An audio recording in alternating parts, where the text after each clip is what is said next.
Ce qui suit est une présentation sommaire du rapport mapping de la RDC afin de vous aider à mieux vous préparer à toutes les discussions qui auront lieu en cette période du 10e anniversaire de sa sortie. Tout d'abord, le nom, le rapport mapping. C'est le diminutif pour le rapport du projet mapping concernant les violations les plus graves des droits de l'homme et du droit international humanitaire commises entre mars 1993 et juin 2003 sur le territoire de la République démocratique du Congo. Il est sorti officieusement en août 2010 avant de sortir officiellement en octobre de la même année. Tout a été déclenché quand la mission de l'Organisation des Nations Unies en République démocratique du Congo, qui s'appelait la MONUC à l'époque, a découvert 3 fosses communes dans le Nord Kivu à la fin de 2005.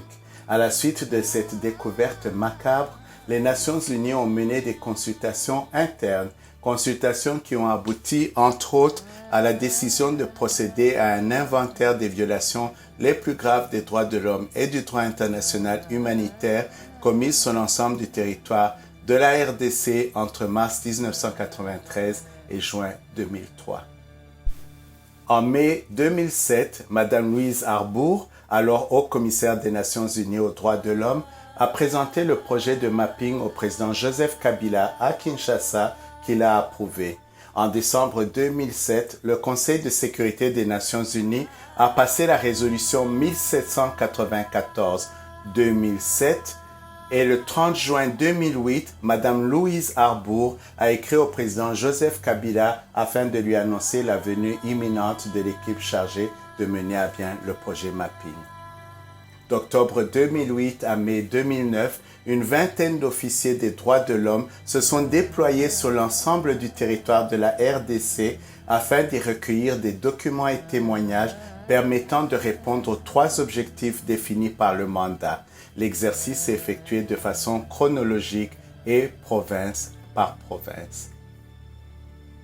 Quel était donc le mandat de la mission de mapping?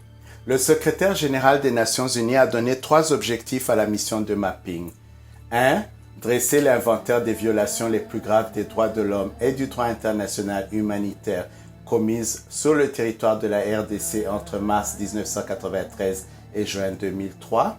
2. Évaluer les moyens dont dispose le système national de justice pour donner la suite voulue aux violations des droits de l'homme qui seraient ainsi découvertes. Et 3. Élaborer une série de formules envisageables pour aider le gouvernement de la RDC à identifier les mécanismes appropriés de justice transitionnelle permettant de traiter les suites de ces violations en matière de vérité, de justice, de réparation et de réforme. Maintenant, vous devez vous demander qu'est-ce qu'un mapping? Le mapping est un exercice qui s'intéresse non seulement aux violations, mais aussi au contexte dans lequel celles-ci ont été commises au niveau d'une région spécifique ou sur toute l'étendue d'un pays, comme c'est le cas pour le Congo. Un pareil exercice a recours à différentes activités, parmi lesquelles la collecte, l'analyse et l'évaluation d'informations contenues dans de multiples rapports et documents émanant de différentes sources, des rencontres et interviews de témoins, ainsi que la consultation d'experts et de personnes ressources. Il faut également préciser que les traductions françaises du terme mapping, étant soit cartographie, inventaire ou état des lieux, ne reflétant pas exactement l'étendue du mandat du projet mapping, l'équipe a décidé de garder le terme générique anglais pour désigner le présent projet dans toutes ses langues de diffusion. Et pourquoi ces dates-là, mars 1993 à juin 2003? Mars 1993 est la date du massacre du marché de Noto au Nord Kivu qui a déclenché un des conflits ethniques les plus larges de cette province. Juin 2003 correspond à l'instauration d'un gouvernement de transition d'unité nationale composé du président Joseph Kabila et de 4 vice-présidents représentant les différentes tendances politiques au lendemain du dialogue intercongolais qui s'était tenu à Sun City en Afrique du Sud. 2 précisions importantes. 1. Qu'est-ce qui n'était pas dans le mandat de l'équipe? À aucun moment ne s'agissait-il de se livrer à des enquêtes approfondies ou d'obtenir des preuves qui seraient admissibles comme telles devant un tribunal. La mission avait pour mandat spécifique de fournir les éléments de base nécessaires pour formuler des hypothèses initiales d'enquête en donnant une idée de l'ampleur des violations, en établissant leurs caractéristiques et en identifiant les possibilités d'obtention de preuves. Deuxième précision, le rapport donne-t-il le nom des auteurs présumés? Oui, mais pas tous les noms. Le rapport identifie à quel groupe armé appartenait le ou les auteurs présumés, mais toute information obtenue sur l'identité des auteurs présumés de certains des crimes répertoriés n'apparaît pas dans le rapport, mais elle est consignée dans la base de données confidentielle au Haut Commissariat des Nations Unies aux droits de l'homme. Deux exceptions. Quand les auteurs présumés sont sous le coup d'un mandat d'arrêt ou ont déjà été condamnés par la justice pour des faits répertoriés dans le rapport, et deux, lorsque les responsables politiques ont pris de manière publique des positions encourageant ou suscitant les violations répertoriées. Le Mapping Report, c'est 562 pages sans compter les cartes des provinces. Il a répertorié plus de 600 incidents violents survenus sur le territoire de la RDC entre mars 1993 et juin 2003. Au moins 2 sources indépendantes sont identifiées dans le rapport pour chacun des incidents. Plus de 1500 documents relatifs aux violations des droits de l'homme ont été consultés, plus de 1280 témoins et plus de 200 représentants d'ONG ont été rencontrés. Dans la section 1, le rapport nous présente les faits marquants des 10 ans qui ont fait l'objet des enquêtes. Mars 1993 jusqu'à juin 1996, ce sont les dernières années du pouvoir du président Mobutu. De juillet 1996 à juillet 1998, la première guerre du Congo, où des attaques contre les populations Tutsi et Banyamulenge sont répertoriées au Sud Kivu, dans la province orientale et à Kinshasa, et le plus gros des attaques contre les réfugiés Hutus, avec des exactions répertoriées dans 5 provinces, le Sud Kivu, le Nord Kivu, le Maniema, la province orientale et l'Équateur. D'août 1998 à janvier 2000, nous avons la Deuxième guerre du Congo, et enfin de janvier 2001 à juin 2003, nous avons la période qui a précédé la transition. Sur la décennie 1993 à 2003, pratiquement toutes les ethnies congolaises ont été touchées, et ce, sur tout le territoire de la République démocratique du Congo. Cette période a été marquée par l'intervention sur le territoire de la RDC des forces armées régulières de plusieurs États, dont le Rwanda, le Burundi, l'Ouganda, le Zimbabwe, l'Angola et la Namibie, et l'implication de multiples groupes de miliciens. Durant la Deuxième guerre du Congo en particulier, la RDC a été la proie de plusieurs conflits armés, certains internationaux, d'autres internes et des conflits nationaux qui ont pris une tournure internationale. Au moins 8 armées nationales et 21 groupes armés irréguliers ont pris part aux 21 combats répertoriés. Dans la section 2, le rapport nous donne l'inventaire des actes de violence spécifiques commis pendant les conflits en RDC. Nous y retrouvons des actes de violence commis contre les femmes et violences sexuelles, des actes de violence commis contre les enfants et enfin des actes de violence liés à l'exploitation des ressources naturelles. Il est évident que le rapport ne présente pas toutes les exactions commises sur tout le territoire de la RDC dans la décennie 1993 à 2003. Compte tenu de l'ampleur des violations commises, l'équipe du mapping a procédé à une sélection des incidents les plus graves en utilisant une échelle de gravité développée par les tribunaux internationaux, le Gravity Threshold, afin d'identifier les crimes les plus graves qui feront l'objet de poursuites. Les critères utilisés dans le Gravity Threshold se divisent en 4 catégories. 1. La nature des crimes et violations liés à l'incident. 2. L'étendue, le nombre des crimes et violations révélés par l'incident ainsi que le nombre de victimes. 3. La façon dont les crimes et violations ont été commis. Et 4. L'impact des crimes et violations qui ont été commis sur une communauté, une région ou le cours des événements.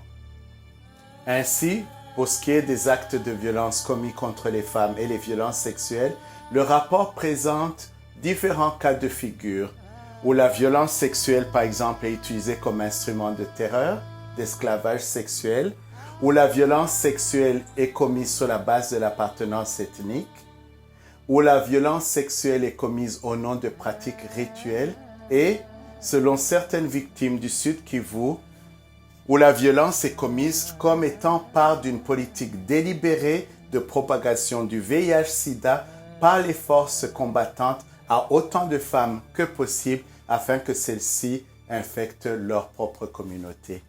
Pour ce qui est des enfants, le rapport présente non seulement des cas où les enfants sont ciblés au même titre que les adultes et subissent les mêmes exactions sans égard à leur âge, mais également le cas des enfants associés aux forces et groupes armés que nous appelons communément les enfants soldats. En effet, la décennie 1993 à 2003 est marquée par l'emploi généralisé par toutes les parties au conflit d'enfants soldats. Ces enfants ont subi des violences indescriptibles dans les camps militaires, meurtres, viols, tortures, traitements cruels, inhumains et dégradants et ont été privés de tous leurs droits. Les groupes armés ont souvent recruté des enfants pour qu'ils servent de chair à canon. Certains des enfants, par exemple, étaient envoyés au combat sans même être armés, avec ordre par leur commandant de créer une diversion en faisant beaucoup de bruit à l'aide de bâtons ou de troncs d'arbres, afin qu'ils servent de bouclier humain pour protéger les soldats adultes face aux troupes ennemies. Le rapport met la lumière sur le cas particulier des enfants soldats filles. Le conflit a été marqué par une pratique généralisée de réduction des filles enfants soldats à l'esclavage sexuel au profit des commandants dans les camps d'entraînement militaire. Pour ce qui est des garçons enfants soldats, ils ont souvent été forcés de commettre des exactions, dont les viols, pour, entre guillemets, les endurcir. Des filles leur étaient amenées lors d'attaques pour qu'ils les violent en présence des villageois et des soldats adultes. Les enfants soldats, les Kadogo, qui ne le faisaient pas, étaient exécutés. Pour les violations commises par les enfants soldats, le rapport insiste qu'en termes de justice, il est essentiel de poursuivre d'abord les dirigeants politiques et militaires responsables pour les crimes commis par les enfants soldats placés sous leurs ordres, selon le principe de la supériorité hiérarchique et de la personne la plus responsable, ainsi que d'enquêter pour établir dans quelle mesure les enfants ont agi sous la contrainte ou l'influence de leurs supérieurs adultes. Après analyse de toutes les exactions répertoriées et sous condition que les cas fassent l'objet d'enquêtes et soient prouvés devant des tribunaux compétents, le rapport Mapping a conclu ce qui suit. 1. Que la grande majorité des violents incidents répertoriés résultent de conflits armés et révèlent la commission de crimes de guerre. 2. Que la grande majorité des incidents répertoriés s'inscrit dans le cadre d'attaques généralisées ou systématiques dépeignant de multiples actes de violence de grande ampleur menés de manière organisée et ayant causé de nombreuses victimes, la plupart étant des populations civiles non combattantes composées en majorité de femmes et d'enfants. En conséquence, la plupart des actes de violence perpétrés durant ces années pourraient être qualifiés de crimes contre l'humanité. Et 3. Que plusieurs incidents répertoriés dans le rapport révèlent des circonstances et des faits à partir desquels un tribunal pourrait tirer des inférences de l'intention de détruire en partie le groupe ethnique Hutu en RDC. Les attaques en apparence systématiques et généralisées décrites dans le rapport révèlent plusieurs éléments accablants qui pourraient être qualifiés de crimes de génocide.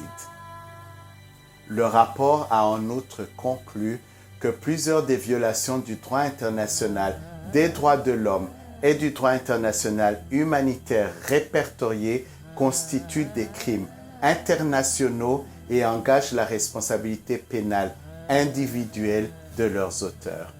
Au vu de ces conclusions en matière de qualification des exactions et violations commises, vous devez vous demander quelles sont les options possibles en matière de mécanismes de justice transitionnelle. Tout d'abord, sur le plan judiciaire, l'équipe Mapping a proposé un mécanisme judiciaire mixte composé de personnel international et national.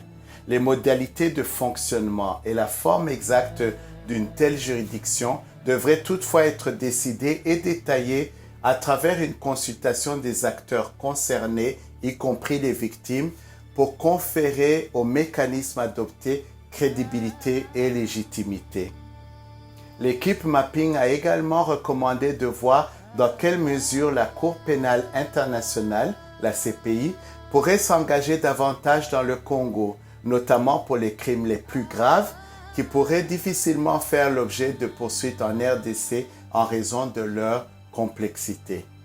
Sur le plan non judiciaire, l'équipe Mapping a recommandé la création d'une commission Vérité et Réconciliation pour aider à répondre à plusieurs questions qui ne peuvent trouver de réponse satisfaisante devant un tribunal seul. En effet, les tribunaux examinent avant tout la responsabilité individuelle des auteurs présumés sans chercher à comprendre l'ensemble du conflit, sa genèse et ses raisons profondes. Le rapport a en outre examiné la question des réparations et celle des réformes. Ceci conclut notre présentation sommaire du Mapping Report. Quand vous aurez lu le rapport et pris connaissance des violations y décrites, nous pensons que la question ne sera plus pour vous si justice doit être faite, mais plutôt quand, dans quelles conditions et ce qu'il est attendu de chaque personne dans le monde pour qu'enfin s'arrête l'impunité en RDC et dans tous les pays impliqués dans le conflit. Pour la version intégrale du Mapping Report en français et en anglais, visitez le site du Haut Commissariat des Nations Unies aux droits de l'homme www.ohchr.org.